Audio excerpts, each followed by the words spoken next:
The fluorescent lights hummed their lonely song as Daniel Vega pushed the industrial cart down the empty hallway of Meridian Financial Tower. 3 a.m. was the loneliest hour in the city, when the corporate world slept and the invisible army of night workers emerged to maintain the illusion of effortless perfection. His reflection caught in the gleaming elevator doors, a man of 48 with calloused hands and tired eyes, wearing the navy blue uniform that made him anonymous in a building where million-dollar deals were struck daily. "Almost done with 34. He murmured into his phone, checking in with the night supervisor. The cleaning supplies clinked softly as he maneuvered around leather chairs that cost more than he made in a month. Each office told a story of success he'd once dreamed of achieving: mahogany desks, awards gleaming under security lighting, family photos in silver frames showing vacations to places he'd only seen in magazines. Before we jump back in, tell us where you're tuning in from, and if this story touches you, make sure you're subscribed, because tomorrow I've saved something extra special for you. By 5:30, Daniel had traded his janitor's uniform for a red delivery jacket, loading packages into his Honda Civic that had seen better decades. The morning shift at Quick Delivery paid decent money for weekend runs, and every dollar mattered. He navigated through awakening neighborhoods, dropping off packages to suburban homes where porch lights were just beginning to flicker on and coffee makers gurgled to life. "Package for Henderson." He called through the intercom at a gated community, waiting for the electronic buzz that granted him temporary access to a world where gardeners tended perfect lawns and BMWs sat in circular driveways. The contrast wasn't lost on him. He was welcome here only as long as he remained invisible, a service provider who appeared and vanished without disrupting the carefully curated lives behind those pristine doors. His third job began at 8 p.m. at Megamart, where he stocked shelves under the harsh glare of retail lighting. Mr. Howard, the night supervisor, was a gruff man in his 60s who'd worked retail his entire life and wore his cynicism like armor. "Vega, you're on cereal and household goods tonight," Howard barked, not looking up from his clipboard. "And try not to look so tired. Customers can sense desperation." Daniel nodded, pushing his cart toward aisle 7. The irony wasn't lost on him that he was stocking products he couldn't afford for customers who would never see him as anything more than part of the store's machinery. But dignity wasn't about what others thought. It was about knowing why you were there, about the 16-year-old daughters sleeping safely in their small apartment while he built something better for both of them. The apartment was dark when he finally returned at 1 a.m., his keys jingling softly as he tried not to wake Sophia. The living room was modest but clean. A second-hand sofa covered with a throw blanket Marisol had crocheted years ago, a coffee table stacked with Sophia's textbooks, and in the corner, the small desk where his real work began. Daniel's laptop was 7 years old, held together with electrical tape and determination, but it connected him to a world where his janitor's uniform didn't matter. He pulled up the development environment he'd painstakingly learned through online tutorials and library books, his fingers finding their rhythm on keys worn smooth by countless late-night coding sessions.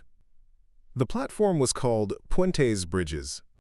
It was designed to connect small, family-owned businesses with global buyers, creating pathways for entrepreneurs who operated out of kitchen tables and converted garages. Every line of code was a tribute to Marisol's dream, the vision they'd shared during their brief marriage, before cancer stole her away and left him a single father with bills that never stopped coming. A framed photo of Marisol sat beside his laptop, her warm smile frozen in time, her eyes bright with the optimism that had first attracted him in college. "We're going to change how the world sees small business," she'd said during those magical months when they'd sketched business plans on napkins and dreamed of empowering their community. "Every family deserves a chance to share their gifts." Daniel coded until his eyes burned, implementing a new search algorithm that would help buyers find vendors based on story and values, not just price. At 3:15 a.m., he finally closed the laptop and checked on Sophia. She slept peacefully in her small bedroom, textbooks scattered across her desk, college prep materials stacked neatly in the corner. At 16, she was brilliant, determined, and increasingly distant. He'd noticed her reluctance to talk about his work, the way she changed the subject when friends asked what her father did for a living. The shame in her eyes wasn't something she could hide, not from him. She was at that age where appearances mattered more than substance, where being seen with a father in a janitor's uniform felt like social suicide. Sophia stirred as he passed her door. "Dad?" she called softly. "Just getting home, Misha. Go back to sleep." "You work too much," she murmured, already drifting back into dreams.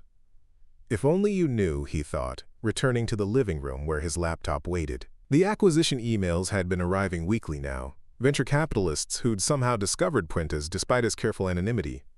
But he wasn't ready, not yet. Success had to be certain before he could risk Sophia's hopes on another dream that might crumble. Outside their window, the city slept, unaware that in a cramped apartment above a corner market, a janitor was quietly building bridges that would soon span the world. The Lincoln High School auditorium buzzed with the energy of parents and students gathering for the annual academic awards ceremony.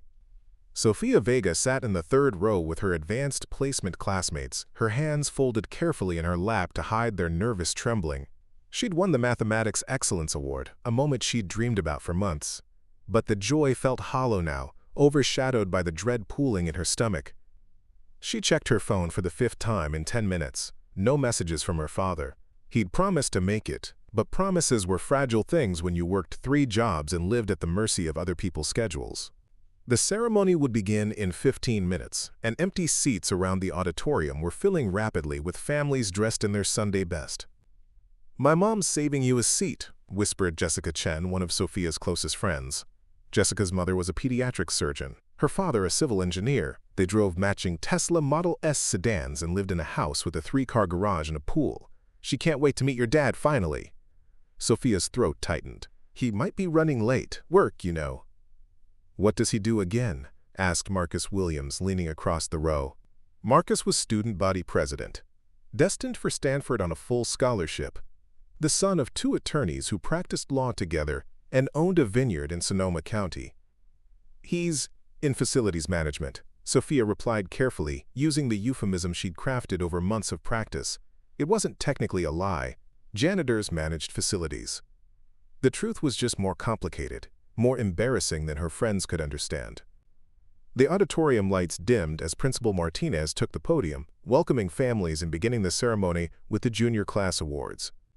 Sophia's name would be called in 20 minutes, and she found herself divided between hoping her father would arrive and praying he wouldn't show up in his work clothes, smelling faintly of cleaning solution and carrying the tired exhaustion that never quite left his shoulders.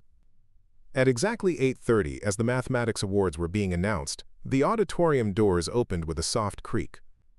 Daniel Vega slipped inside, moving as quietly as possible to avoid disturbing the ceremony. He'd driven straight from Megamart, still wearing his work khakis and the polo shirt with the company logo embroidered on the chest. His hands were scrubbed clean, but there were still traces of warehouse dust under his fingernails, and his hair bore the slight dampness of a man who'd splashed water on his face in a gas station bathroom. Sophia saw him before he spotted her, and her heart performed a complicated dance between love and mortification. He looked so proud, scanning the rows for her face, carrying a small bouquet of grocery store flowers that probably cost him an hour's wages. When their eyes met, his face lit up with pure joy, and he raised his hand in a small wave that made her chest ache with conflicting emotions. Sofia Vega, Principal Martinez announced, Mathematics Excellence Award for maintaining a perfect GPA in advanced calculus, statistics, and applied mathematics. Sophia rose on unsteady legs, acutely aware of the whispers that followed her father's entrance. She could feel eyes tracking between her and Daniel, calculating the connection, forming judgments. As she walked to the podium, she heard Jessica's voice, not quite as quiet as intended. "Is that her dad? What's with the uniform?" The award felt heavier than it should have when Principal Martinez placed it in her hands. The applause was genuine and warm, but all Sophia could focus on was her father's face in the audience, the pure pride radiating from his tired features, the way he clapped harder than anyone else, completely oblivious to the subtle looks and hushed comments rippling through the rows around him. After the ceremony, families gathered in the lobby for refreshments and congratulations. Daniel approached Sophia with the grocery store flowers, his smile brighter than the auditorium lights. "Misha, I'm so proud of you," he said, pulling her into a hug that smelled like industrial soap and hard work. "Mathematics Excellence Award. Your mother would have been over the moon." "Thanks, Dad," Sophia replied, her voice carefully neutral. She accepted the flowers but stepped back quickly, scanning the crowd for escape routes. "Sophia!" Coach Ramirez appeared beside them, her athletic build imposing in the best possible way. Maria Ramirez had grown up 3 blocks from where Sofia lived now, had clawed her way through community college on academic scholarships, and understood better than most what sacrifice looked like. "Congratulations on the award, you've earned it." "Thank you, Coach," Sofia managed. "And you must be Sofia's father." Coach Ramirez extended her hand to Daniel. "I'm Maria Ramirez, Sofia's track coach. Your daughter is exceptional, one of the most disciplined young women I've ever trained." Daniel shook her hand firmly, his entire posture straightening with pride. "Daniel Vega, thank you for everything you do for these kids. Sofia talks about your training sessions all the time." "She gets her work ethic from somewhere," Coach Ramirez observed, studying Daniel with sharp eyes that missed nothing. "That kind of dedication doesn't appear out of nowhere." Before Daniel could respond, Jessica and her parents approached. Dr. and Dr. Chen were exactly what Sofia had expected.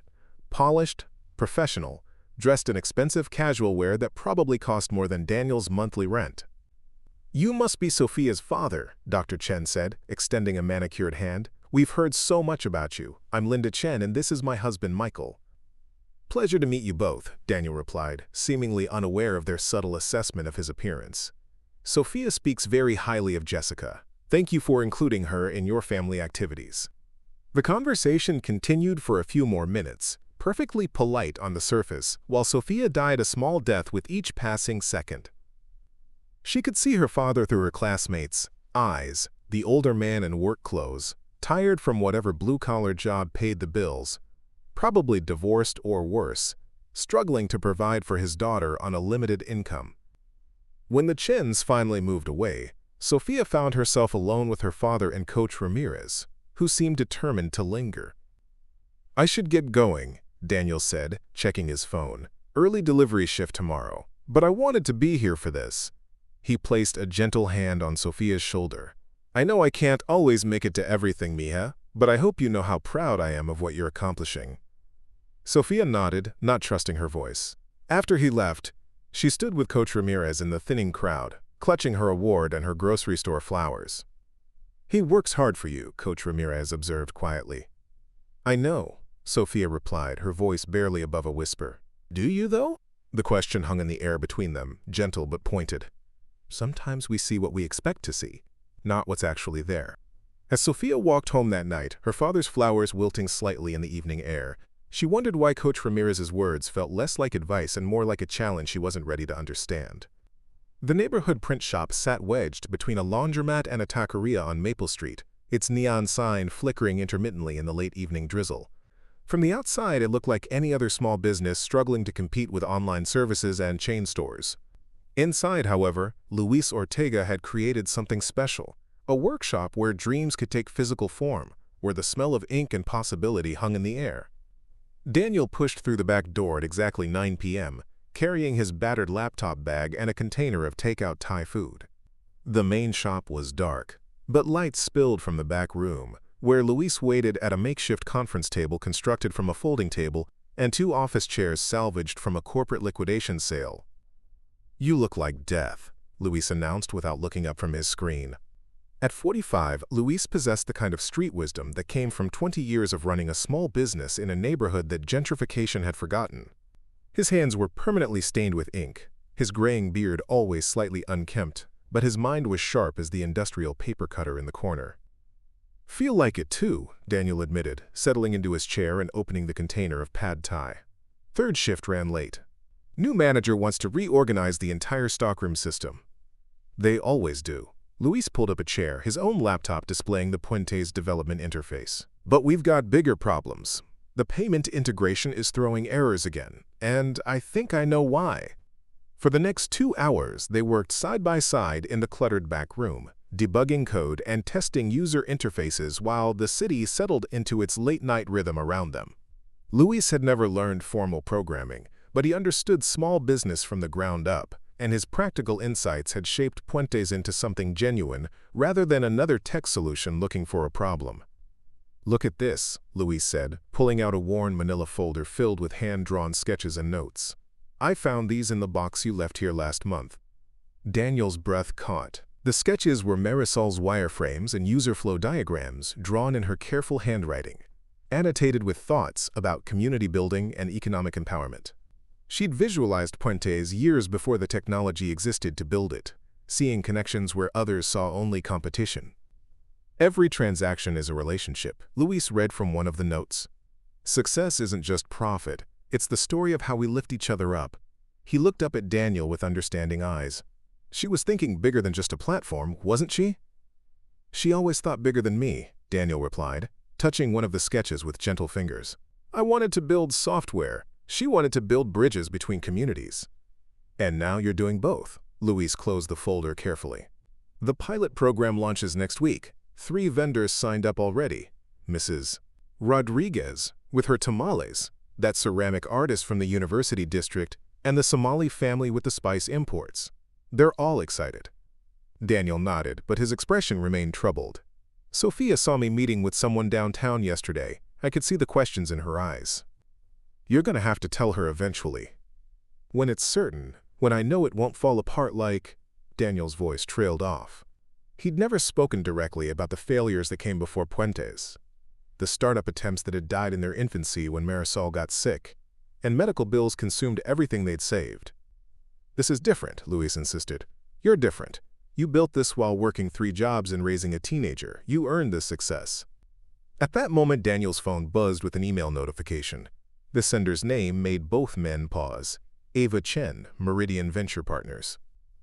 Daniel, I've completed my preliminary review of Puentes, and I'm impressed by both the technical implementation and market potential. I'd like to schedule a formal presentation with my partners next week. Based on initial analysis, I believe we can discuss acquisition offers in the $15 minus $20 million range. Please reply at your earliest convenience. Best regards, Ava Chen. Luis whistled low. 20 million? Daniel, do you understand what this means? Daniel stared at the email, reading it 3 times before the numbers fully registered. $20 million. More money than he'd dreamed possible when he started coding in his living room, powered by grief and stubborn hope. It means I can finally give Sophia everything she deserves, he said quietly. College anywhere she wants. A house with her own room. No more grocery store flowers or secondhand clothes. It means you can stop killing yourself with 3 jobs. It means Marisol's dream becomes real. Daniel closed his laptop and gathered the sketches carefully. I need to think about this. Prepare properly. As they locked up the shop and walked to their cars, neither man noticed the teenage girl across the street, partially hidden behind a bus stop advertisement. Sophia had followed her father from their apartment, curious about these mysterious late-night excursions that left him energized rather than exhausted. She watched him embrace Luis, saw the genuine friendship between the 2 men, observed how her father carried himself differently here, with confidence and purpose she'd never seen at home. When he drove away, she remained at the bus stop for several minutes, staring at the print shop and wondering what secrets were hidden behind those flickering neon lights. At home, Daniel found Sophia in the kitchen, supposedly working on homework but clearly waiting for him to return. How was your meeting? She asked, with studied casualness. Daniel paused, his laptop bag heavy with possibilities and secrets. Just some side work. Nothing important. You've been having a lot of late meetings lately. Just trying to make ends meet, Mija. You know how it is. Sophia nodded and returned to her textbook, but Daniel caught the flash of something in her eyes. Disappointment, maybe, or the resignation of a daughter who'd grown accustomed to her father's struggles. He wanted to tell her everything, to share the excitement bubbling in his chest, but experience had taught him that hope was fragile and dreams could shatter without warning. Instead, he kissed the top of her head and retreated to his corner desk, where Marisol's sketches waited to be digitized and another long night of coding stretched ahead. In 1 week, he would sit across from venture capitalists and present the culmination of 3 years' worth of stolen hours and quiet determination. But tonight, he was still just a janitor with a secret, building bridges in the margins while his daughter slept and wondered why her father's eyes held mysteries she couldn't understand. The Grind Coffee House occupied a narrow storefront between a vintage bookstore and a yoga studio in the arts district, its exposed brick walls lined with local artwork and mismatched furniture that somehow created the perfect atmosphere for serious conversations. Daniel arrived 15 minutes early, choosing a corner table where he could observe the entrance while reviewing his notes one final time. His hands trembled slightly as he sipped black coffee that tasted like possibility and fear in equal measure. At exactly 2 p.m., Ava Chen walked through the door with the confident stride of someone accustomed to making decisions that changed lives. At 32, she possessed the kind of sharp intelligence that had earned her a reputation as the most promising young partner at Meridian Venture Partners. Her black hair was pulled back in a professional ponytail, and she wore a tailored blazer over dark jeans, the uniform of someone successful enough to ignore traditional business attire. "Daniel!" She approached his table with an extended hand and a smile that seemed genuinely warm rather than purely professional. "Ava Chen. Thank you for meeting me on such short notice." "Thank you for your interest in Puentes," Daniel replied, standing to shake her hand. Despite his nervousness, his voice remained steady. 3 years of customer service jobs had taught him how to project confidence, even when his internal landscape felt like an earthquake zone. Ava settled into the chair across from him and opened a tablet, swiping to a document that made Daniel's breath catch. It was a comprehensive analysis of his platform, user engagement metrics, market penetration data, competitive positioning, all compiled with the thoroughness of someone who understood both technology and business strategy. "I'll be direct," she began, studying his face for reactions. "Puentes solves a real problem in an elegant way. You've identified a gap in the market that larger platforms missed because they were focused on scale rather than community. The immigrant entrepreneur demographic is underserved and has tremendous growth potential." Daniel nodded, trying to process the surreal experience of hearing his late-night coding sessions described in terms of market opportunity and growth potential. It started as something personal. "My wife and we used to talk about how hard it was for small family businesses to compete with larger companies that had marketing budgets and established distribution channels." "Chris, tell me about the user acquisition strategy. How are you reaching these business owners?" For the next hour, they discussed technical specifications, revenue models, and scaling challenges. Daniel found himself relaxing as he talked about vendor onboarding processes and the rating system that prioritized story and community impact alongside traditional metrics. This was his territory, the careful architecture of code and community he'd built line by line during stolen hours. "The retention rate is impressive," Ava observed, scrolling through data on her tablet. 87% of vendors who complete their first transaction stay active for at least 6 months. That suggests strong product-market fit. "They're not just using a platform," Daniel explained. "They're joining a community." Mrs. Rodriguez, who sells tamales from her kitchen, is now mentoring a young entrepreneur who wants to start a catering business. The Somali spice importers are collaborating with a local restaurant on a fusion menu. Success isn't just individual, it's collective. Ava leaned back in her chair, studying him with eyes that seemed to calculate possibilities at light speed. "What's your long-term vision? Where do you see Puentes in 5 years?" Daniel thought of Marisol's sketches, her handwritten notes about economic empowerment and community building. "I see a network that spans the globe but stays rooted in neighborhoods. Every transaction becomes a relationship. Every success lifts up others around it. I want to prove that business can be both profitable and purposeful." "And you built this while working," she consulted her notes. "Multiple service jobs?" 3 jobs, Daniel confirmed. "Nights and weekends. My daughter doesn't know about the platform yet." Something shifted in Ava's expression, a flash of respect mixed with curiosity. "Why not?" "Because failure is expensive when you're a single father.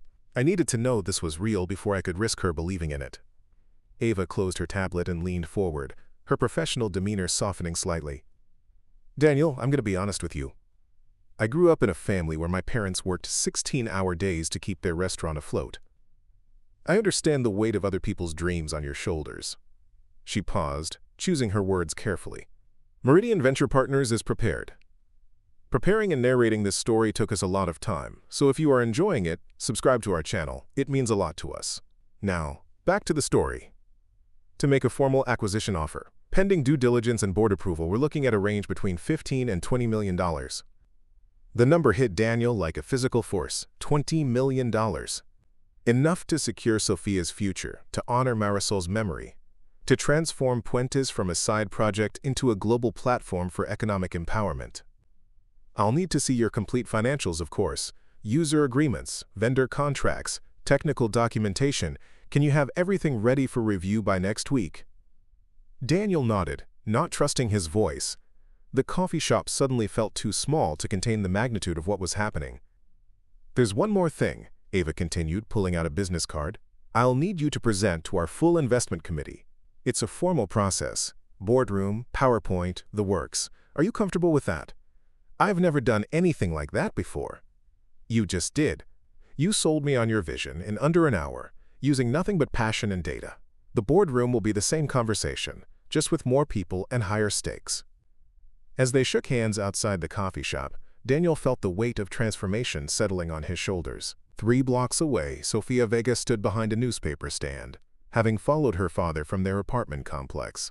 She'd expected to see him meeting with a bill collector or social services representative, someone official who dealt with people in financial trouble. Instead, she watched him shake hands with a well-dressed professional woman outside an upscale coffee shop, both of them smiling like they'd just concluded successful business. Her father looked different here. Confident, animated, purposeful in a way she'd never seen during his visible jobs. When Daniel drove away, Sofia remained behind the newspaper stand for several minutes, trying to reconcile this version of her father with the tired man in work uniforms who stumbled home after midnight shifts. The woman he'd met looked like success, the kind of person Sofia imagined herself becoming someday, polished and powerful and financially secure. But what business could her father possibly have with someone like that? The question followed her home, where she found Daniel sitting at his corner desk, staring at his laptop screen with an expression of wonder and terror. When he heard her enter, he quickly minimized whatever he'd been looking at and turned to greet her with the same tired smile he always wore. "How was school, Misha?" "Fine," she replied, studying his face for clues. "How was your day?" "Just the usual. Work, then more work." But something in his eyes had changed, and Sofia filed away that observation along with the growing list of mysteries surrounding her father's secret activities. She was 16 years old, intelligent enough to recognize when adults were keeping secrets, and curious enough to want answers. That night, as Daniel worked late into the early hours preparing his presentation materials, Sofia lay awake in her room, staring at the ceiling, and wondering why her father's lies felt less like deception and more like protection, and what exactly he thought he was protecting her from. The cafeteria at Lincoln High buzzed with the familiar chaos of lunch period, 500 teenagers navigating social hierarchies over pizza squares and chocolate milk. Sofia sat at her usual table with Jessica, Marcus, and 3 other students from the academic decathlon team, picking at her sandwich while the conversation swirled around college applications and weekend plans. "My dad's taking me to visit Stanford next weekend," Marcus announced, pulling out his phone to show photos from the university website. "Private tour, meeting with the admissions director, the whole thing. He says it's never too early to start networking." "That's amazing," Jessica replied, then turned to Sofia with genuine enthusiasm. "You should totally apply there too. Your math scores are better than any of ours."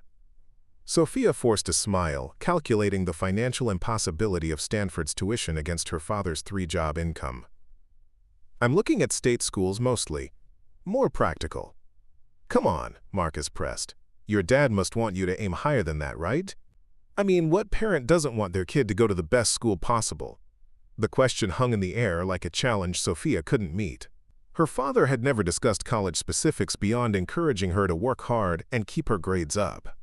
How could she explain that conversations about tuition and dormitory costs were luxuries they couldn't afford when rent and groceries consumed every paycheck? "He wants me to be happy," she said finally, the non-answer feeling hollow in her mouth. "But what does he do exactly?" asked Emma Rodriguez, a newer addition to their group whose surgeon mother and lawyer father made her confident in ways Sofia envied. "You always say, facilities management, but that could mean anything."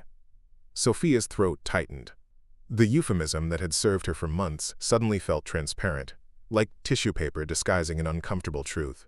"He manages building maintenance and operations," she elaborated, adding layers to the lie while hating herself for the necessity. "Oh, like a building supervisor." Emma's tone remained friendly, but Sofia caught the subtle shift, the way Emma's attention seemed to refocus, categorizing and filing away this new information about Sofia's social status. "Something like that," Sofia muttered, grateful when the conversation moved on to Jessica's upcoming Sweet 16 party. The relief was short-lived. Walking to her afternoon classes, Sophia overheard a cluster of students from her AP Literature class discussing weekend plans. Jessica's party is going to be insane. Her parents rented out the country club, hired a DJ, the works. Must be nice having parents with real money. Some of us have to work summer jobs just to afford prom dresses. At least your dad has a real career. I heard Sofia Vega's dad is like a janitor or something. Can you imagine? The words hit Sophia like physical blows. She pressed herself against the lockers, hoping to remain invisible while her classmates continued their casual demolition of her carefully constructed image. That's so sad. She's so smart too. Imagine being that brilliant and knowing you'll probably end up at community college because your family can't afford anything better. My mom says scholarships only cover so much. It's all about connections and family resources these days. Sophia fled to the nearest bathroom, locking herself in a stall while hot tears burned her cheeks. The worst part wasn't their cruelty, it was their accuracy. She was trapped by circumstances beyond her control, watching her peers plan futures she could only dream about, while her father worked himself to exhaustion for wages that barely covered their basic needs. That evening, Sophia sat at their small kitchen table, supposedly working on calculus homework but actually staring at college brochures she'd collected from the guidance counselor. MIT, Stanford, Columbia, glossy photographs of ivy-covered buildings and state-of-the-art laboratories that might as well have been pictures of Mars. Daniel entered the kitchen at 7:30, having rushed home between his delivery shift and his night stocking job. His face was flushed from running up 3 flights of stairs, and he still wore the quick delivery polo shirt that marked him as someone who served rather than someone who was served. "How was school, Mija?" he asked, opening the refrigerator to grab a protein bar that would serve as dinner before his third job began. "Fine," Sophia replied without looking up from her homework. "Just fine. You won the mathematics competition last week. Your teachers must be talking about college applications soon." The innocuous comment triggered something sharp and bitter in Sophia's chest. "What's the point?" she snapped, slamming her pencil down on the table. "It's not like we can afford anywhere good anyway." Daniel froze, the protein bar halfway to his mouth. "Sophia, what are you talking about?" "I'm talking about reality, Dad." The words erupted from some deep reservoir of frustration and shame she'd been carrying for months. "My friends, parents are lawyers and doctors and business executives. They're visiting Ivy League schools and talking about study abroad programs and internships at Fortune 500 companies. And what do I get to talk about? How my dad works 3 jobs just to keep the lights on." "Mija." Daniel's voice was soft, wounded. "Do you know what it's like?" Sophia continued, tears streaming freely now. "Watching everyone else plan these amazing futures while I'm calculating whether I can afford the application fees? Lying about what you do for work because the truth is too embarrassing?" Daniel set down his protein bar and pulled out the chair across from her. "Is that what you think? That I'm embarrassing?" "No, that's not." Sophia wiped her eyes, struggling to articulate the complex tangle of love and shame and frustration that defined her relationship with their circumstances. "It's not about you, Dad. It's about this." She gestured around their cramped kitchen, at the second-hand furniture and the stack of unpaid bills visible on the counter.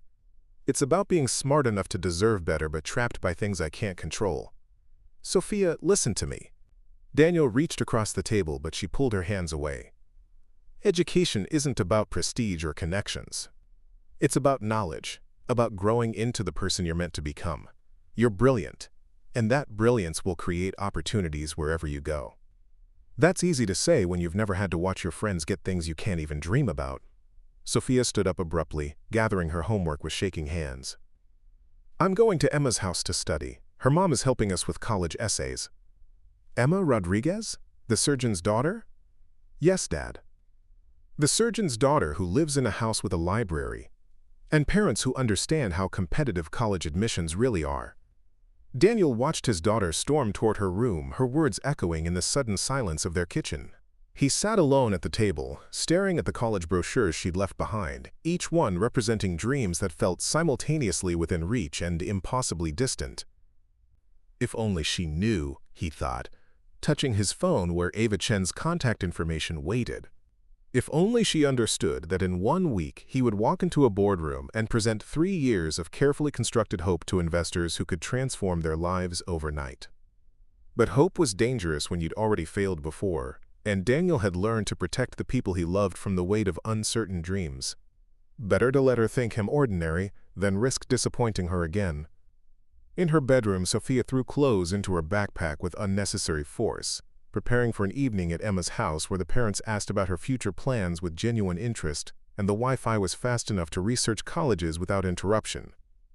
She would sit at their granite kitchen island, accepting help with essays and applications from adults who understood the system, while her father worked his third job and remained oblivious to the growing distance between his sacrifices and her needs.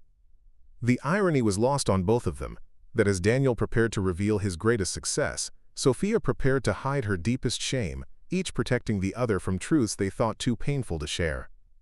The 32nd floor of the Meridian building commanded a view of the entire city, from the financial district's glass towers to the suburban hills where Daniel had delivered packages just that morning. He stood at the floor-to-ceiling windows of Conference Room C, watching morning traffic crawl through intersections far below, while his presentation slides loaded on the room's massive display screen.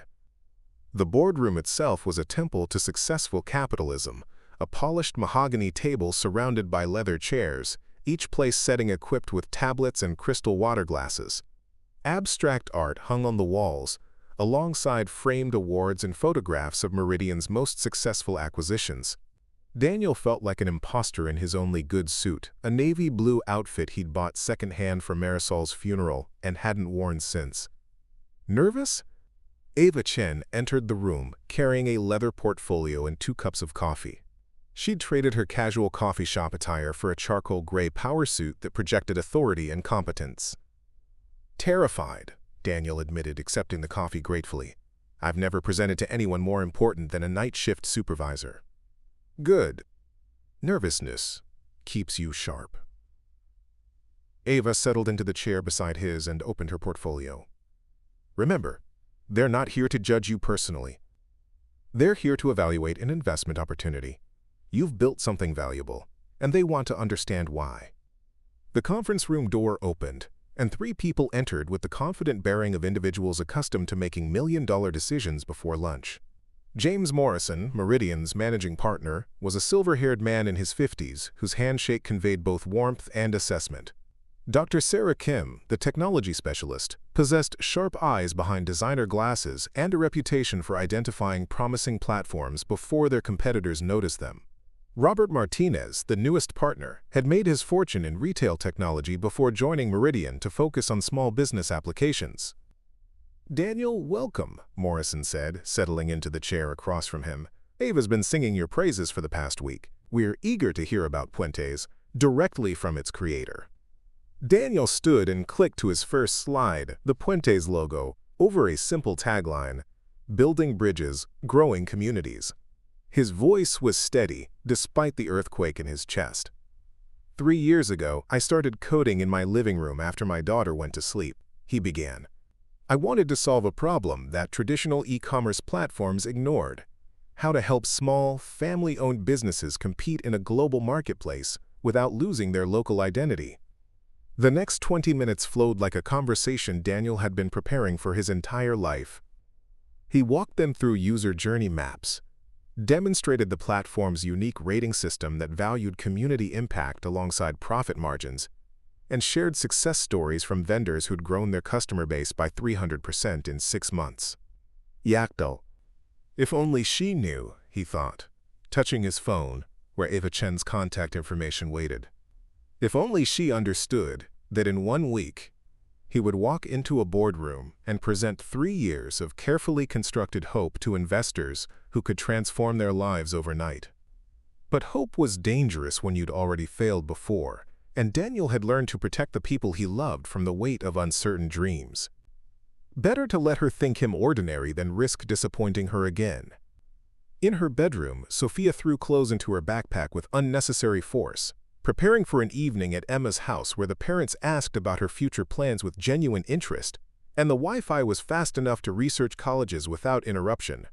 She would sit at their granite kitchen island, accepting help with essays and applications from adults who understood the system, while her father worked his third job and remained oblivious to the growing distance between his sacrifices and her needs.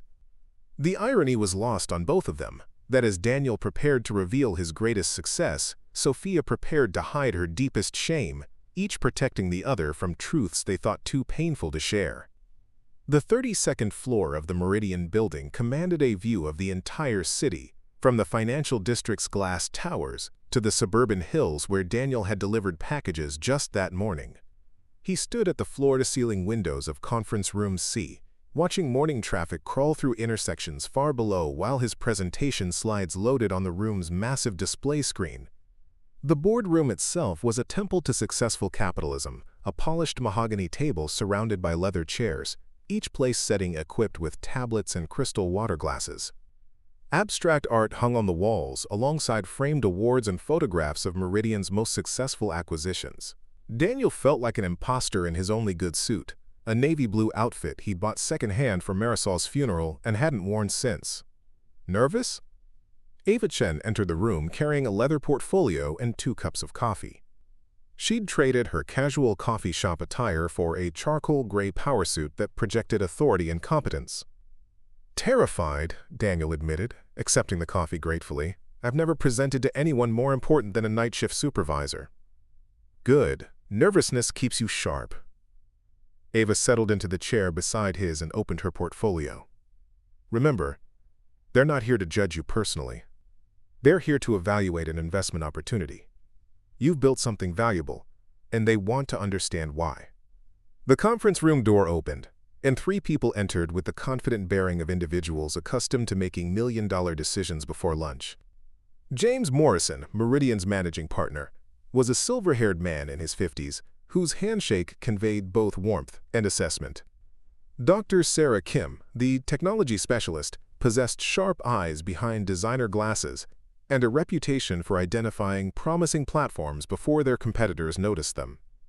Robert Martinez, the newest partner, had made his fortune in retail technology before joining Meridian to focus on small business applications. "Daniel, welcome," Morrison said, settling into the chair across from him. "Ava's been singing your praises for the past week. We're eager to hear about Puentes directly from its creator." Daniel stood and clicked to his first slide, the Puentes logo, over a simple tagline, "Building bridges, growing communities." His voice was steady despite the earthquake in his chest. 3 years ago, I started coding in my living room after my daughter went to sleep, he began. I wanted to solve a problem that traditional e-commerce platforms ignored: how to help small, family-owned businesses compete in a global marketplace without losing their local identity. The next 20 minutes flowed like a conversation Daniel had been preparing for his entire life. He walked them through user journey maps, demonstrated the platform's unique rating system that valued community impact alongside profit margins, and shared success stories from vendors who'd grown their customer base by 300% in 6 months. He waffled. "The technical architecture is impressive," Dr. Kim observed, studying the database schemas on her tablet. "You've built scalability into the foundation without overcomplicating the user experience. How did you learn to code at this level?" "Online tutorials, library books, and a lot of trial and error," Daniel replied honestly. "When you're coding at 2 a.m. after stocking shelves for 8 hours, you learn to be efficient." Morrison leaned forward with interest. "You built this while working full-time?" "3 jobs, actually. Janitorial work, delivery driving, and retail stocking. I needed stable income while developing the platform." The room fell silent for a moment, and Daniel wondered if he'd revealed too much about his circumstances. But when he looked around the table, he saw respect rather than judgment in their expressions. "That's extraordinary dedication," Martinez said quietly. "Most entrepreneurs have the luxury of venture capital or family money to sustain them during development. You bootstrapped this while supporting a family." "My daughter is my motivation," Daniel explained. "Everything I build is ultimately for her future." Ava clicked to the financial projections slide. "Let's talk numbers. Current monthly recurring revenue is $43,000, growing at 18% month over month. User acquisition cost is dropping while lifetime value increases. Based on current trajectories, we're projecting $7 million in annual revenue by year 2. What's your competitive differentiation? Dr. Kim asked.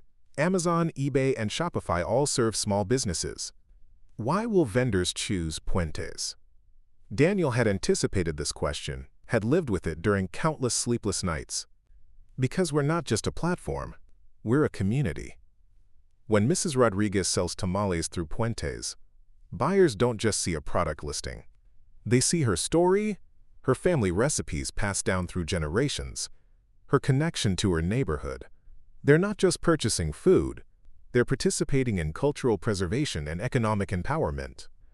He clicked to a slide showing customer testimonials and vendor success stories. Retention rates are 87% because vendors feel valued and supported, not just processed. Revenue per transaction is 30% higher than traditional platforms because customers pay premium prices for authentic stories and community connections. Morrison exchanged glances with his partners. Walk us through your long-term vision. Where do you see this in 5 years? Daniel thought of Marisol's sketches, her handwritten notes about economic justice and community building. I see a global network of local marketplaces. Every immigrant family with a recipe, every craftsperson with traditional skills, every entrepreneur with a community-rooted business idea, they all have a pathway to sustainable success. We prove that economic growth and cultural preservation can coexist, that profit and purpose can align. The questioning continued for another 30 minutes, covering everything from cybersecurity protocols to international expansion strategies. Daniel answered with the confidence of someone who'd lived every aspect of his platform's development, who understood both the technical specifications and the human stories that made it work. Finally, Morrison closed his portfolio and smiled. Daniel, this has been one of the most impressive presentations we've seen this year. Ava, would you walk us through the proposed terms? Meridian Venture Partners is prepared to offer $20 million for full acquisition of Puentes, Ava announced. We'll retain you as Chief Technology Officer with a substantial equity stake in the expanded platform. Our goal is to scale your vision nationally within 18 months, internationally within 3 years. $20 million. The number that had seemed impossible in the coffee shop now felt real, tangible, life-changing. Daniel thought of Sophia, probably sitting in calculus class at that very moment, unaware that her father was negotiating her future in a boardroom 32 floors above the city. I'll need some time to consider the offer, Daniel said, his voice remarkably steady. Of course, take all the time you need. We'll have formal paperwork ready by tomorrow. As handshakes were exchanged and business cards passed around, Daniel felt the weight of transformation settling on his shoulders. In 1 hour, he'd gone from being a janitor with a secret to being a tech entrepreneur with a $20 million offer. Walking to the elevator, he caught his reflection in the polished chrome doors, the same face that had stared back at him from countless bathroom mirrors in office buildings he'd cleaned, but somehow fundamentally changed by possibility and recognition. The elevator descended through 32 floors of corporate success, carrying Daniel back to street level where his Honda Civic waited in a parking garage designed for more expensive vehicles. As he drove home through neighborhoods where he'd delivered packages and past the Megamart where he'd stocked shelves that evening, the surreal contrast between his morning and his afternoon felt like living in 2 different worlds. But tonight, for the first time in 3 years, he would tell Sophia everything. The secret was about to become celebration, and the janitor was about to reveal himself as the entrepreneur he'd been all along. Sophia Vega had become an expert at reading her father's patterns. 3 jobs meant 3 different schedules, 3 sets of work clothes, 3 versions of exhaustion that painted themselves across his features in predictable cycles. But lately the patterns had shifted in ways that didn't align with janitor shifts, or delivery routes, or stocking schedules. Thursday afternoon found her crouched behind a row of parked cars on Maple Street, feeling simultaneously guilty and justified as she watched her father enter the neighborhood print shop for the 3rd time that week. This wasn't part of any work schedule she knew about, and the energy in his stride suggested excitement rather than obligation. Through the shop's front window, she could see Luis moving around between printing equipment, but her father had disappeared into the back room where light spilled from what seemed to be an office or workspace she'd never noticed before. For 45 minutes, Sophia waited, checking her phone and inventing explanations for her absence from their apartment should anyone ask. When the front door finally opened, three people emerged: her father, Luis, and the same professional woman Sophia had seen him meeting at the coffee shop. The woman, Asian, mid-30s, expensive handbag, looked like success in a way that made Sophia's chest tighten with familiar longing. But more puzzling was her father's demeanor. He looked proud, confident, nothing like the tired man who stumbled home after midnight shifts. "This is incredible, Daniel," the woman was saying as they paused on the sidewalk. Sophia pressed herself lower behind a blue Honda, straining to hear every word. "20 million is more than we initially projected. Your platform is going to change everything for small business owners." 20 million. The number hit Sophia like a physical blow. 20 million what, dollars? It had to be dollars. But how could her father who worked 3 jobs and bought flowers at the grocery store, be involved in anything worth $20 million? "I still can't believe it's real," Daniel replied, his voice carrying an emotion Sophia had never heard before. Pure joy, mixed with something that sounded like vindication. Marisol would have been over the moon. This was always her dream as much as mine. "She'd be proud of what you've built," Luis added, clapping Daniel on the shoulder. 3 years of coding until dawn, working those awful jobs to keep the lights on while you developed something revolutionary. You earned this, hermano." Sophia's world tilted sideways. Coding? Revolutionary? Her father knew how to code. The man who asked her to help him navigate smartphone apps had been developing some kind of technology platform worth $20 million? "When do you tell Sophia?" the woman asked. "Tonight," Daniel said firmly. "I should have told her months ago, but I needed to know it was real first. I couldn't risk her hopes on another dream that might fail. Another dream that might fail." The word suggested this wasn't his first attempt at something beyond his visible jobs. How much of her father's life had she misunderstood? How many assumptions had she made based on work uniforms and tired eyes? The 3 adults exchanged more pleasantries before separating. Sophia watched her father walk to his battered Honda Civic, the same car that had embarrassed her during school pickups, and realized she'd been seeing everything wrong. The car wasn't a symbol of failure. It was camouflage for success. The work clothes weren't badges of limitation. They were cover for something extraordinary happening in secret. As Daniel drove away, Sophia remained crouched behind the parked cars, her mind reeling through months of memories that suddenly demanded reinterpretation. The late-night typing sounds she'd assumed were job applications. The mysterious phone calls he'd taken in the bathroom. The way his eyes lit up when she talked about mathematics and problem-solving. The laptop that seemed too advanced for someone who supposedly only used it for basic tasks.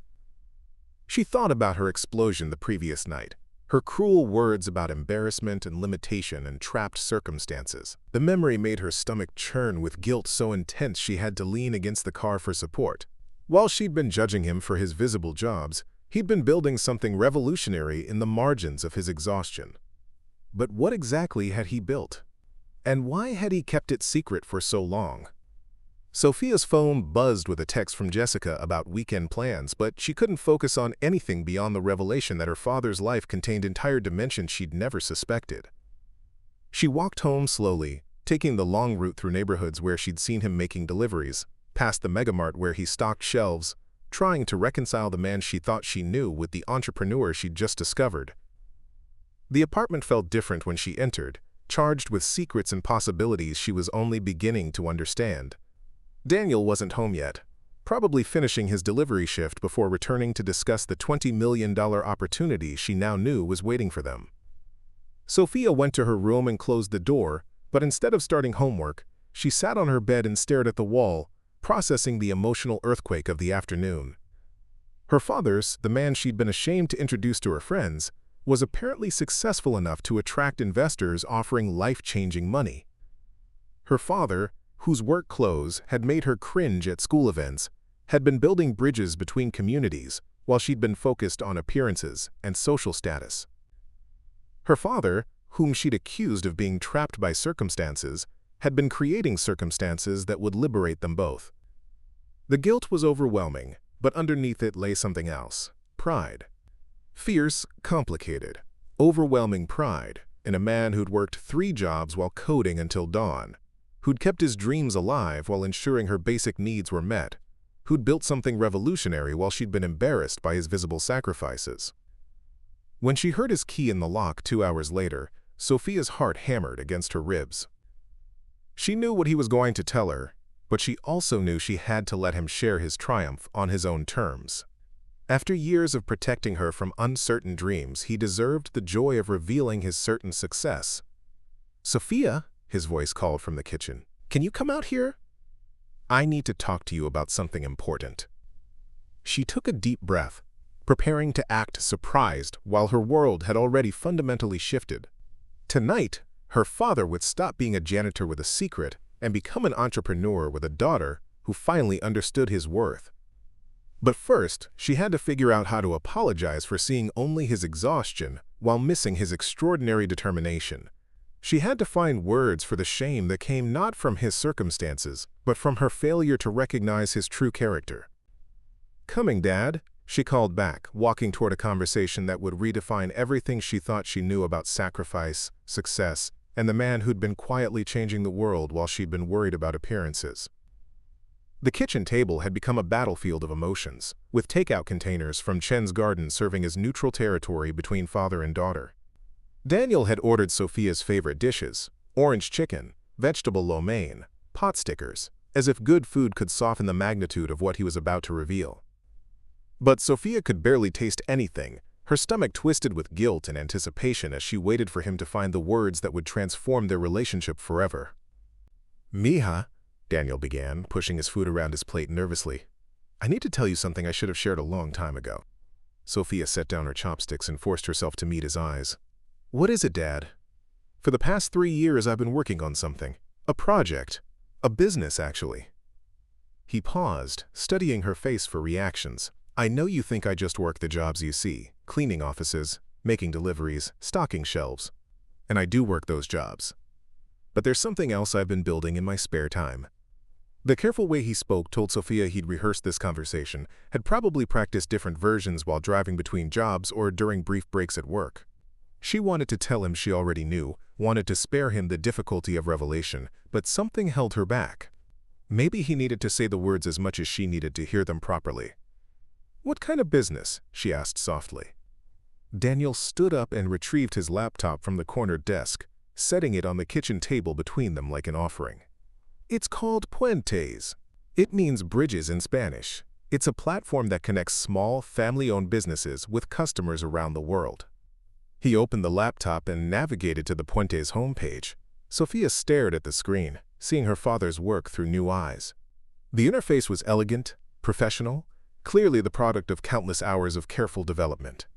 User testimonials filled one section, vendor success stories another. This wasn't a hobby or side project. This was a fully functional business platform with real customers and measurable impact. "I don't understand," Sophia said, though she understood more than he realized. "How did you learn to build something like this?" "Online tutorials, library books, YouTube videos. I taught myself to code during my breaks at work, then came home and programmed until dawn." Daniel's voice grew stronger as he spoke, pride replacing nervousness. "Your mother and I used to dream about this when you were little.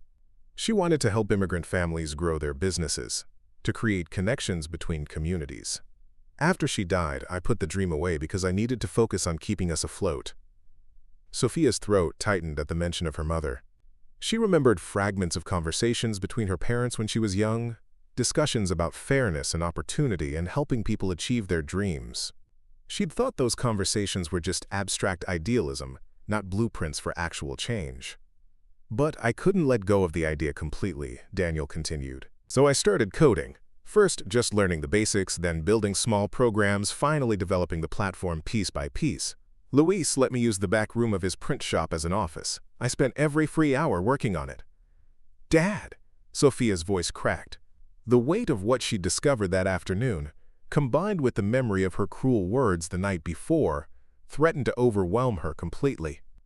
"There's more," Daniel said quickly, interpreting her emotion as concern rather than guilt. "Yesterday I met with a venture capital firm. They want to buy the platform for $20 million. He said the number quietly, as if speaking it too loudly might make it disappear. Sophia felt tears building behind her eyes, not just from joy at their changed circumstances, but from the profound shame of having judged him so harshly while he'd been accomplishing something extraordinary. "20 million?" she whispered. "20 million, Daniel confirmed. Enough for college, anywhere you want to go, enough for a house with your own room. Enough to honor your mother's dream and build the future we always talked about." The tears came then, flowing freely down Sophia's cheeks as 3 years of accumulated resentment and embarrassment transformed into something else entirely. Her father, the man whose work clothes had made her cringe, whose tired eyes had seemed like symbols of defeat, had been quietly revolutionizing small business, while she'd been focused on social status and appearances.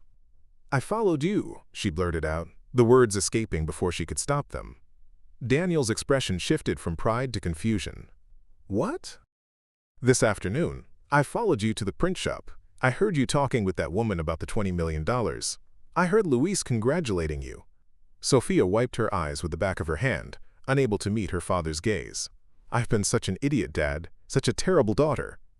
"Sophia, no." "Yes." The word burst from her with painful intensity. "Last night I said horrible things to you. I called you embarrassing. I acted like your jobs were something to be ashamed of. And the whole time, you were building something incredible while working those jobs to support me." Daniel moved around the table and pulled his daughter into a hug that smelled like delivery truck vinyl and determination. "Mija, you weren't wrong to want more. I wanted more for you too, that's why I built this. But I was wrong about everything else," Sophia sobbed into his shoulder. "I was wrong about what success looks like, about what matters, about who you really are. My friends, parents have fancy jobs and nice cars, but none of them built something that changes people's lives. None of them worked 3 jobs while learning to code. None of them sacrificed everything for their kids while still chasing dreams. They held each other in the small kitchen while 3 years of misunderstanding began to dissolve. Daniel had protected her from the uncertainty of his dreams, and she'd protected herself from the complexity of his reality. Both had built walls where bridges belonged. "I kept it secret because I was scared," Daniel admitted. "I'd failed before, when your mother got sick. I couldn't risk your hopes on something that might not work out." "But it did work out. It worked out because you're incredible." Sophia pulled back to look at her father's face, seeing past the exhaustion to the quiet strength she'd missed for so long. "You taught yourself programming while working 3 jobs. You built a business that helps people while making sure I never went without anything I needed. You kept Mom's dream alive while raising me alone." "We kept it alive," Daniel corrected gently. "Every time you talked about mathematics and problem solving, every time you showed me how smart and determined you are, you reminded me why the work mattered. You're your mother's daughter, Mija. You see possibilities where others see obstacles." Sophia thought about the college brochures scattered across her desk, the futures that had seemed impossible just hours ago. "Does this mean?" "It means anything you want," Daniel said firmly. "MIT, Stanford, Harvard, anywhere your brilliant mind can take you. But more than that, it means you get to be proud of where you come from. Your father isn't just a janitor or a delivery driver. He's an entrepreneur who happens to work other jobs. There's a difference." As they cleaned up the dinner dishes together, Sophia kept glancing at the laptop screen where Puentes displayed testimonials from vendors whose lives had been changed by her father's platform. Mrs. Rodriguez, whose tamale business had grown by 400% in 6 months. A ceramics artist in Portland, whose handmade pottery now sold internationally. A Somali family whose spice imports were featured in restaurants across 3 states. Her father hadn't just built a business, he'd built bridges between dreams and reality, between communities and opportunities, between their small apartment and a future bright enough to honor her mother's memory. Tonight, everything would change. But for the first time in years, Sophia wasn't embarrassed by her father's presence in her life. She was proud to be Daniel Vega's daughter, proud to inherit not just his financial success but his example of what quiet determination could accomplish against impossible odds. The Meridian Building's 41st floor conference room buzzed with the energy of controlled ambition. Venture capitalists in tailored suits mingled with tech journalists clutching tablets and smartphones, while photographers adjusted lighting equipment for what Ava Chen had promised would be a quote-quote game-changing announcement in the small business technology sector. The floor-to-ceiling windows offered a commanding view of the city, where thousands of small businesses operated in neighborhoods that larger platforms had forgotten. Daniel stood near the presentation podium, wearing the same navy suit from his pitch but feeling fundamentally different inside it. This time, Sophia sat in the front row, her eyes bright with pride that seemed to radiate from her like sunlight. Beside her sat Luis, grinning widely in his only dress shirt, and Coach Ramirez, who'd driven downtown specifically to witness this moment after Sophia had called her with the news. "5 minutes, Daniel," Ava whispered, appearing at his elbow with the confident energy of someone accustomed to orchestrating successful reveals. "Remember, this isn't just about the acquisition. It's about the story. Your story, the platform story, the community impact story. Make them understand why Puentes matters." Daniel nodded, his gaze finding Sophia in the crowd. 2 days ago, she'd been ashamed of his work clothes at school events. Today, she wore a dress she'd borrowed from Jessica specifically for this announcement. Her posture straight with the kind of pride that came from seeing her father through new eyes. The room quieted as Morrison stepped to the podium, his silver hair gleaming under the conference room lights. "Ladies and gentlemen, thank you for joining us today for what I believe will be remembered as a pivotal moment in small business technology. Today, Meridian Venture Partners announces our acquisition of Puentes, a platform that's quietly revolutionizing how family-owned businesses connect with global markets." He gestured toward Daniel, who walked to the podium with steady steps, carrying 3 years of midnight coding sessions and dawn deliveries in his confident stride. The presentation screen behind him displayed the Puentes logo, simple, elegant, purposeful. 3 years ago, Daniel began, his voice carrying clearly through the room, I was a single father working 3 jobs to support my teenage daughter. I cleaned offices at night, delivered packages during the day, and stocked shelves on weekends. I was invisible to most people, just another service worker keeping the city running while more important people built the future. A murmur rippled through the audience. This wasn't the typical tech entrepreneur origin story they'd expected. But every night, after my daughter went to sleep, I opened my laptop and coded. I taught myself programming through YouTube videos and library books, building something my late wife and I had dreamed about years earlier, a platform that would help small, immigrant-owned businesses compete in a global marketplace without losing their local identity. Daniel clicked to the next slide, showing before and after photos of vendor businesses that had grown through Puentes. Traditional e-commerce platforms treat small businesses like interchangeable units in a vast machine. Puentes treats them like the unique, valuable community assets they are. We don't just facilitate transactions. We facilitate relationships. The slides that followed told the story in numbers that made the investors lean forward with interest. User growth curves, retention rates, revenue projections, market penetration data. But Daniel kept returning to the human stories. The families whose incomes had tripled, the traditional crafts that found international markets, the communities that were strengthened rather than displaced by technological progress. Mrs. Esperanza Rodriguez started selling tamales from her kitchen to help pay for her son's college tuition, Daniel explained, showing a photo of a smiling woman in her 50s holding a Puentes Vendor Award. Today, she employs 4 neighborhood women and ships her family recipes to customers in 12 states. Her success isn't just individual, it radiates through her community, creating jobs and preserving cultural traditions. Sophia watched her father command the room with quiet authority, speaking about economic empowerment and community building, with the passion of someone who understood both the technology and the human cost of exclusion. This was the man she'd failed to see during awards ceremonies and school pickups. Not just a janitor in work clothes, but a visionary who happened to clean offices while building the future. The acquisition by Meridian Venture Partners will allow us to scale this model nationally, Daniel continued. We're not just talking about software expansion. We're talking about economic democracy, about ensuring that the American dream remains accessible to families who start with nothing but talent and determination. During the question and answer session, tech journalists probed the technical specifications, while business reporters focused on market projections and competitive positioning. But the question that mattered most came from a young blogger who covered social impact technology. "Mr. Vega, what do you want people to understand about what you've accomplished here?" Daniel paused, his eyes finding Sophia in the audience. "I want people to understand that success isn't always visible. The janitor cleaning your office might be coding revolutionary software. The delivery driver bringing your packages might be solving problems that venture capitalists haven't even identified yet. We live in a world that measures worth by appearances. But real value often exists in the margins, in the spaces between what people expect and what's actually possible. He gestured towards Sophia, who felt her cheeks flush with pride rather than embarrassment. My daughter used to be ashamed of my work because she saw the uniforms and the tired eyes but missed the dreams and determination underneath. I don't blame her for that. I blame a culture that teaches us to judge people by their most visible labor rather than their hidden potential. The applause that followed was sustained and genuine, journalists nodding appreciation for honesty that cut through typical corporate messaging.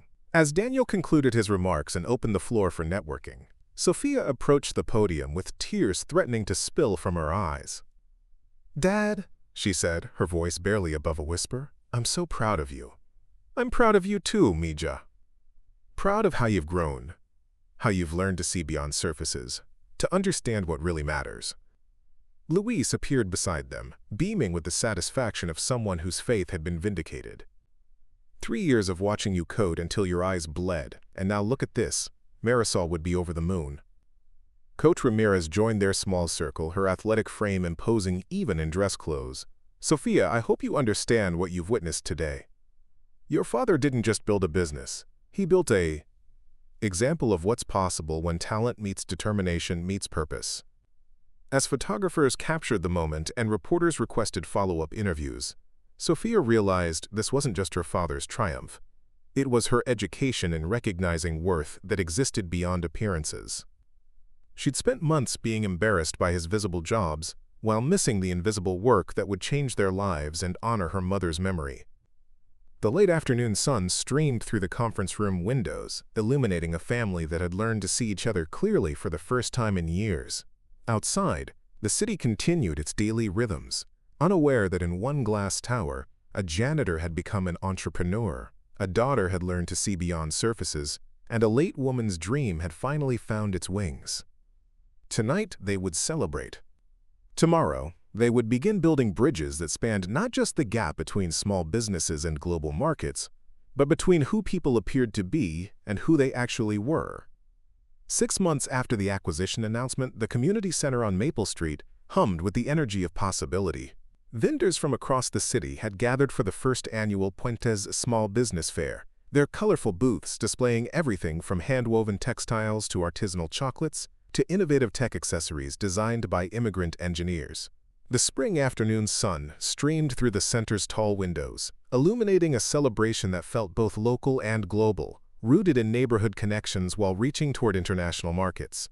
Sophia Vega moved between the vendor booths with the confidence of someone who'd learned to see opportunity where others saw obstacles. At 17, she wore her acceptance letter to MIT in her smile and her father's entrepreneurial spirit in her purposeful stride. The early admission had come with a full scholarship, not just for academic excellence, but for the essay she'd written about learning to recognize hidden worth in unexpected places. "Sophia!" Mrs. Rodriguez called from behind a booth overflowing with tamales, salsas, and traditional Mexican pastries.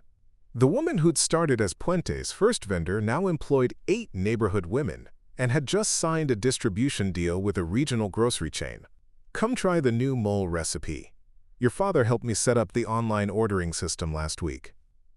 Sophia accepted a sample, savoring the complex flavors while studying the professional banner hanging above Mrs. Rodriguez's booth. 6 months ago, this woman had been selling tamales from her kitchen to help pay bills. Today, she was a recognized business owner, mentoring other entrepreneurs, and preserving family recipes that now reached customers across 3 states. "It's incredible, Mrs. Rodriguez. You've built something amazing." "We all built something amazing," Mrs. Rodriguez corrected gently. "Your father gave us the tools, but we did the work. That's what community means. Everyone contributes, everyone succeeds." Across the fair, Daniel stood beside a memorial plaque that had been installed near the center's main entrance. The brass plate read, "In memory of Marisol Vega, who dreamed of bridges that would connect communities and honor the gifts every family brings to the world." Fresh flowers, not grocery store carnations, but professionally arranged roses, sat in a vase beneath his late wife's photograph. "She would have loved this," Luis said, joining Daniel at the memorial. His friend wore a new shirt for the occasion, his print shop now serving as the official marketing partner for Puente's vendors who needed professional materials and promotional support. She would have been running 3 booths simultaneously and organizing workshops for next week. Daniel replied with a laugh that held both grief and joy. She never met a small business owner she didn't want to help succeed. The past 6 months had transformed their lives in ways both visible and subtle. They'd moved to a larger apartment, still in the same neighborhood, but with Sophia's own room and a proper office where Daniel could work without hunching over a corner desk. He'd kept his promise to honor Marisol's vision, using his acquisition proceeds to establish a foundation that provided microloans and business development support for immigrant entrepreneurs. But the most profound change wasn't financial, it was the elimination of secrets between them. Sophia knew about the late-night coding sessions that continued as Daniel developed new features for the expanded platform. Daniel knew about Sophia's growing interest in combining technology with social justice, her plans to study computer science and international development at MIT. "Dad," Sophia approached with Coach Ramirez, who'd become an unofficial mentor and family friend since the announcement. "Come meet the high school students from the coding workshop." Daniel followed his daughter to a booth where 6 teenagers from Lincoln High demonstrated apps they'd developed to help local businesses manage inventory, process payments, and connect with customers. The project had grown from Sophia's senior capstone assignment into a full curriculum that Coach Ramirez now taught during summer sessions. "Mr. Vega," said Marcus Williams, the student body president who'd once questioned Sophia about her father's work, "I wanted to apologize for some things I said last year. I didn't understand what real success looked like." Daniel shook the young man's hand firmly. "No apology necessary, Marcus. We all learn to see more clearly as we grow up.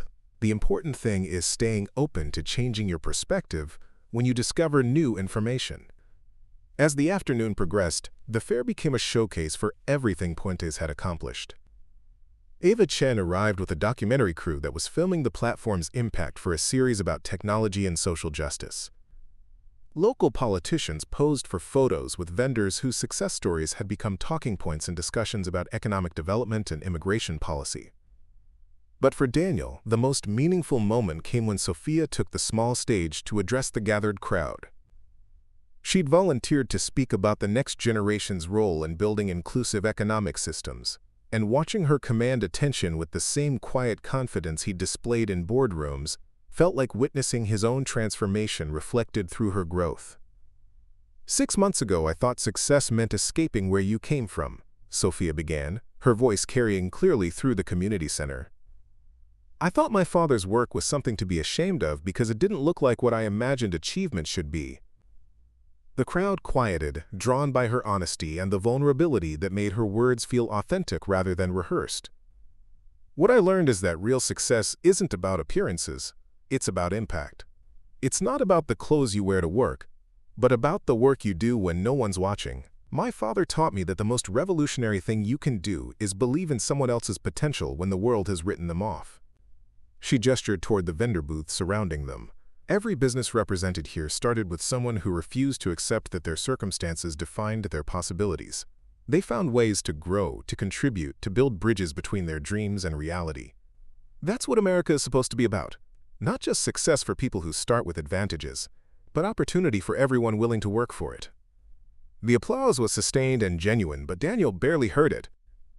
He was remembering a conversation with Marisol years earlier, when Sophia was still small enough to fall asleep between them on the couch while they sketched business plans and dreamed about changing the world one family at a time. "She's going to be extraordinary," Marisol had whispered, stroking their daughter's hair. "She's going to see possibilities we can't even imagine." As the fair wound down and vendors began packing their displays, Daniel helped Sophia fold chairs and stack tables, while the late afternoon sun painted everything in golden light. They worked together in comfortable silence, father and daughter who'd learned to see each other clearly after years of protective misunderstanding. "Are you happy, Mija?" Daniel asked as they loaded the last chairs onto a cart. Sophia paused, considering the question with the thoughtfulness that had become her trademark since learning to look beyond surfaces.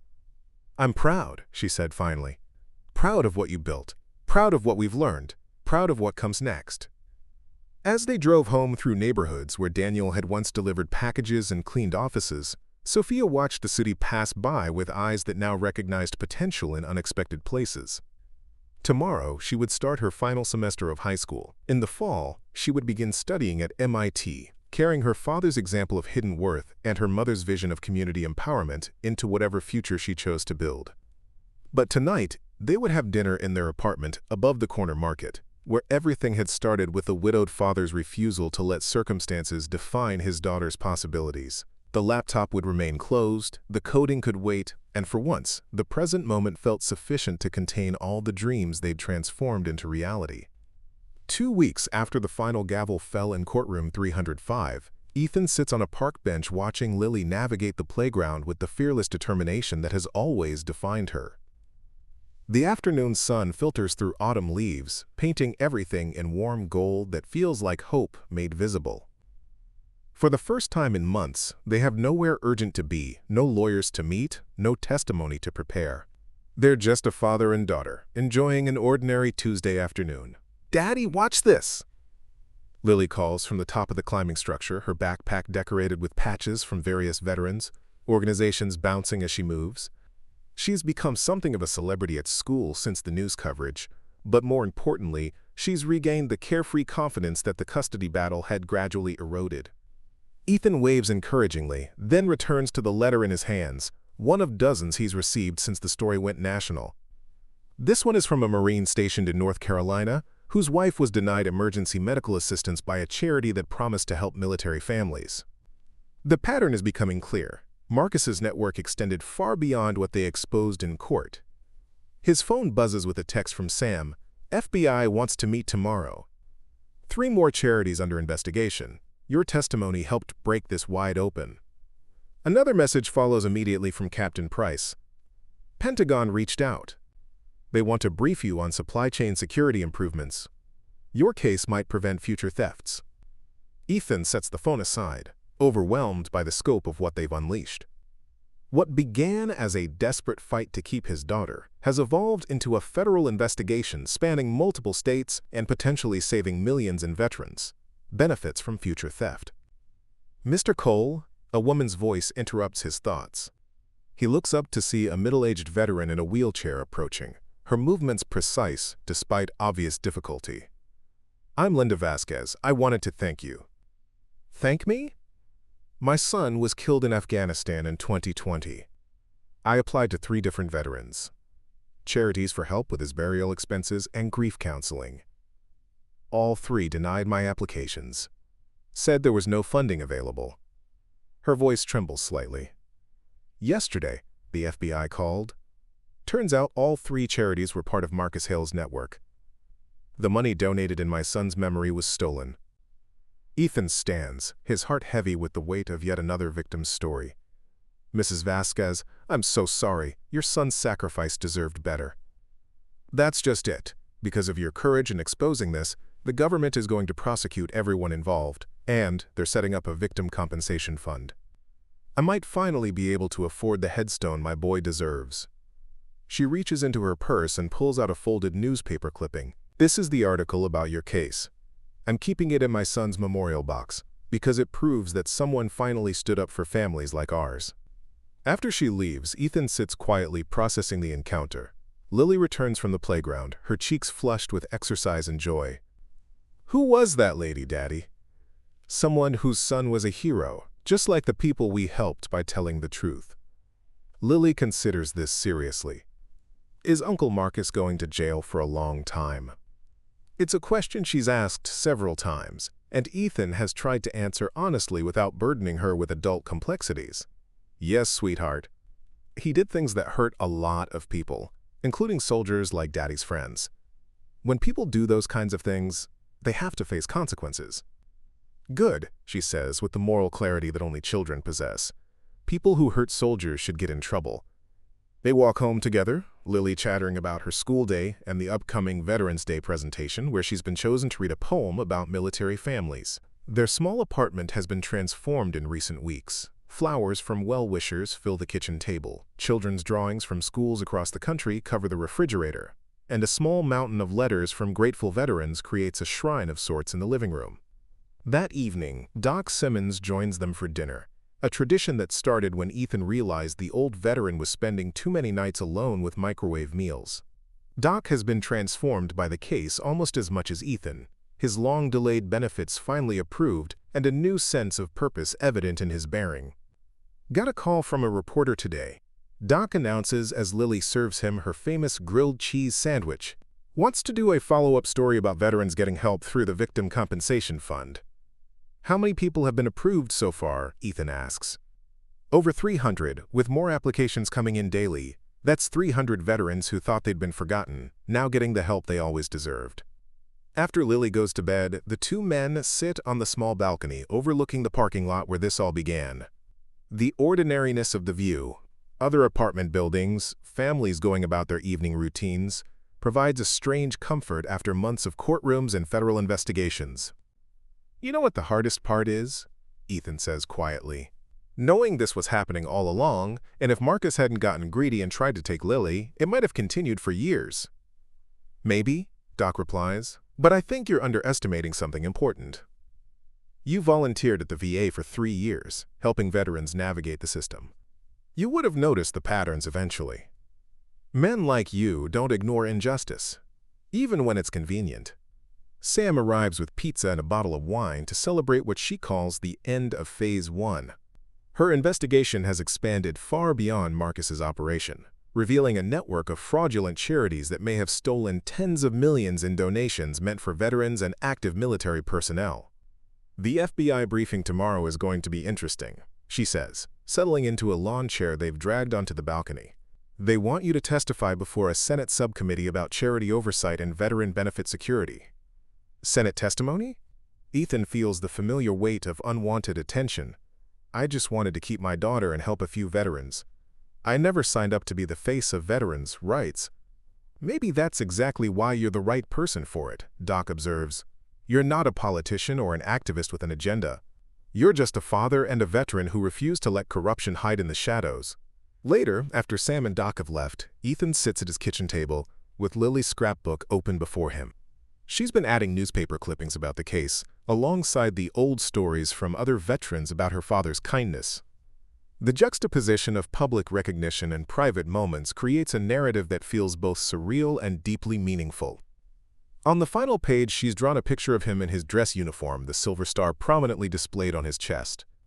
Underneath, in her careful 8-year-old handwriting, she's written, "My daddy is brave enough to help everyone." Ethan carefully unpins the actual silver star from inside his jacket, the medal that started this entire journey by falling to a courtroom floor. For 3 years, he's carried it as a private reminder of a day when doing the right thing under impossible circumstances saved lives. Tonight, he pins it to Lily's scrapbook, next to her drawing. It's no longer a burden he carries alone, but a symbol of the ongoing fight for truth and justice that will define their family's future.